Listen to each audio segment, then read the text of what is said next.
సుబ్రహ్మరెడ్డి గారి గురించి నాకు ఎవడో మహాజాతకుడు అని చెప్పాను.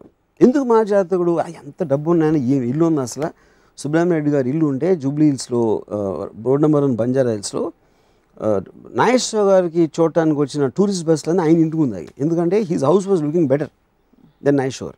సుబ్రహ్మరెడ్డి గారు ఏంటి అంటే అప్పుడు నాకు ఇంకా గుర్తుంది, మా ఫాదరు గ్రాండ్ ఫాదర్ కూడా దే యూస్ టు టాక్ అని, ఆయనకి కొంచెం పబ్లిసిటీ పెచ్చ ఎక్కువ, లేకపోతే ఇది అది అనేవారు.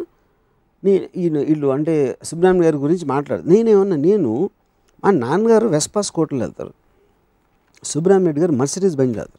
వీళ్ళు సుబ్రహ్మణ్యం గురించి మాట్లాడటానికి వీళ్ళకి అర్హత ఏంటి? సుబ్రహ్మరెడ్డి గారు ఆయన పబ్లిసిటీ ఇష్టమా లేకపోతే ఏదో ఉన్నది పక్కన పెట్టి ఆయన ఎక్కడి నుంచి వచ్చి స్టేజ్కి వచ్చారు, దాని కారణాలు అనేది మీరు నిశ్చితంగా పరిశీలించి దాన్ని అబ్జర్వ్ చేసి ఏ రీజన్ తోటి వచ్చాడు, దాని తర్వాత మీరు కేపబిలిటీ ఉందా లేదా అని చూడాలి. కానీ అవి ఏమీ చూడకుండా మీరు పైన ఇలాంటి టెంపర్మెంట్ మూలాన ఆయన జాతకం ఉంది, టైం బాగుంది, ఏదో చేశాడంటే, ఎందుకంటే మీకు కేపబిలిటీ లేదు కాబట్టి you are looking at only superficial things of mister Subrahmareddy you know. So దాని తర్వాత సుబ్రహ్మరెడ్డి గారు చేసింది నేను చేయలేనా, నువ్వు చేయగలవా, అసలు ఫస్ట్ ఆఫ్ ఆల్ ఏం చేశాడో నీకు తెలుసా, ఆయన ఎలా పైకి వచ్చాడో నీకు తెలుసా, అవి ఏమీ తెలియకుండా you only listen to what is convenient you.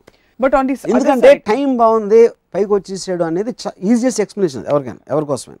Me point అర్థమైంది. అయితే ఆర్గ్యుమెంటేటివ్గా ఉండడానికి మాత్రం కాదు, కానీ నిజంగానే అలా చూసే సుబ్రహ్మరెడ్డి గారి జీవితంలో లేకపోతే ఇంకొక గొప్ప వ్యక్తి జీవితంలో వాళ్ళు జాతకాలని ఎంతవరకు ఆసరాగా తీసుకుని వాళ్ళకి ఏ విధంగా తోడ్పడ్డాయన్న విషయం కూడా మీకు కానీ నాకు కానీ ఎవరికి తెలిసే అవకాశం ఉండదు. కరెక్టే. సుబ్రహ్మరెడ్డి గారు I think he believes in God and జాతకం మోర్ దెన్ ఎనీబడి ఎల్స్. నాకు తెలిసినోడు నేను చెప్పేది. కానీ ఆయన పైకి రావటానికి దానికి ఆయన నమ్మొచ్చు, కానీ నేను నమ్మను. అది నా పర్స్పెక్టివ్ అది. చాలామంది సక్సెస్ఫుల్ పీపుల్ నమ్ముతారు, ఫెయిల్యూర్ పీపుల్ కూడా నమ్ముతారు.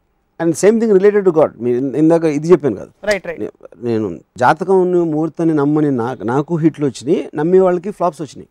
దానికి కనెక్షన్ లేదని మీ పర్స్పెక్టివ్. యా ఆబ్వియస్లీ కనెక్షన్ ఉండొచ్చని వాళ్ళ పర్స్పెక్టివ్. ఉందన్న పర్స్పెక్టివ్. ఎందుకంటే they can't live without that thing. Constantly మీరు ఒక టైము, డెస్టినీ, గాడ్కి మీరు ఇవ్వటానికి, ఎందుకంటే మీలో మీకు ఒక మీ ఎగ్జిస్టెన్స్ అండర్స్టాండ్ చేసుకునే కెపాసిటీ మీకు లేదు కాబట్టి you are relying upon believing something else. So దానికి ఎక్స్టర్నల్ సక్సెస్కి అంటే ఇప్పుడు నాకు ఫర్ ఎగ్జాంపుల్ సుబ్రహ్మరెడ్డి గారు is greater than God for మీ.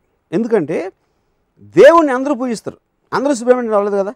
సుబ్రహ్మణ్యం గారు ఎక్కువ పూజిస్తారా? I don't think so. చాలామంది ఆయన అంత పూజిస్తారు, ఆయన కానీ ఎక్కువ పూజిస్తారు. కానీ సుబ్రహ్మరెడ్డి మనుషుల్లో అంతమందిలో ఆయన అంత స్టేజ్కి వెళ్ళాడంటే he's a bigger person than God for me, because he's done it. So గాడ్ని పూజించడం అనేది అందరూ చేస్తారు, సుబ్రహ్మణ్య గారు చేస్తారు. కానీ ఆయన వీళ్ళందరూ మనుషుల కన్నా పైకి వెళ్ళడం అనేది ఆయన పర్సనల్ కాంట్రిబ్యూషన్, అది ఐ మీన్ అచీవ్మెంట్.